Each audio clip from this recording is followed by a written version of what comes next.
নির্বাচন যাতে প্রভাবিত না হয় আমরা আমাদের তরফ থেকে সব ধরনের চেষ্টা করে যাচ্ছি এবং বিশেষ করে নির্বাচনের দিন যেন ভোট কেন্দ্রে কেউ অনুপ্রবেশ করতে না পারে এবং সেখানে যেন কোনো অনিয়ম না হয়। নির্বাচন যাতে প্রভাবিত না হয় আমরা আমাদের তরফ থেকে সব ধরনের চেষ্টা করে যাচ্ছি এবং যারা মাননীয় সংসদ সদস্য, মাননীয় মন্ত্রী, অনেককে আমরা নিবৃত্ত করতে পেরেছি।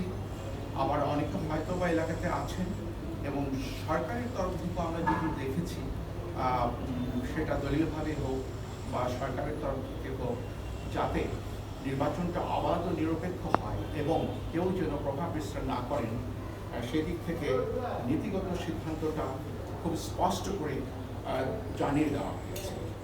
এবার যে নির্বাচনটা হচ্ছে সেটা মূলত দলীয় প্রতীকে তেমন হচ্ছে না, এটা প্রত্যেকেই ইন্ডিপেন্ডেন্ট প্রার্থী হিসেবে নির্বাচন করতে যাচ্ছেন।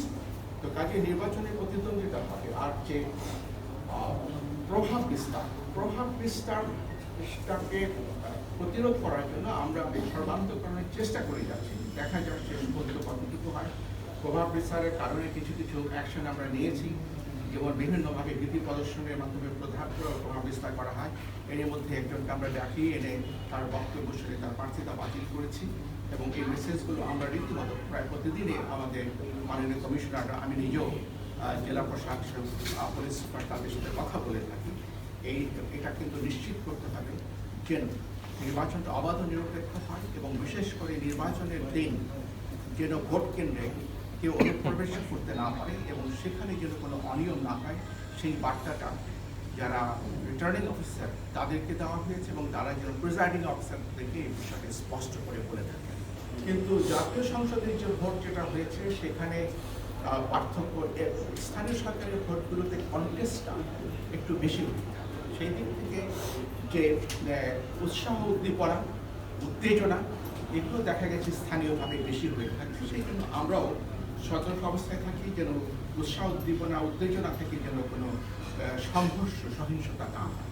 আমাদের বক্তব্য হচ্ছে নির্বাচন আয়োজন করা, কে কোন দল থেকে দাঁড়ালো কি দাঁড়ালো না, যারা নির্বাচন করেন তাদেরকে প্রার্থী বলা হয়। আমরা একজন প্রার্থী, দুজন প্রার্থী, চারজন হতে পারে, পাঁচজন প্রার্থী হতে পারে। আমাদের কাছে থাকবে প্রার্থীকে ভোট দেবে, সে কোন দলের প্রার্থী, সেই দিক থেকে এটা নিয়ম রক্ষার ভোট কিনা এটা মোটেন। আর যেগুলো একটু সেন্সিটিভ কেন্দ্র সেখানে 19 জন করে থাকবে, এটা আমরা নিশ্চিত করেছি এবং আমরা ওদের সাথে যে সভা করেছি সেখানে আমরা সর্বসম্মতভাবে এটা নির্ধারণ করেছি। আবার পার্বত্য এলাকাগুলোতে কিছুটা দুর্গম হবে, সেখানে সাধারণ যে কেন্দ্রগুলো সেখানে 19 জন থাকবে এবং যেগুলো একটু সেন্সিটিভ হবে সেখানে 21 জন আইনশৃঙ্খলা রক্ষাকারী বাহিনীর সদস্যরা থাকবে।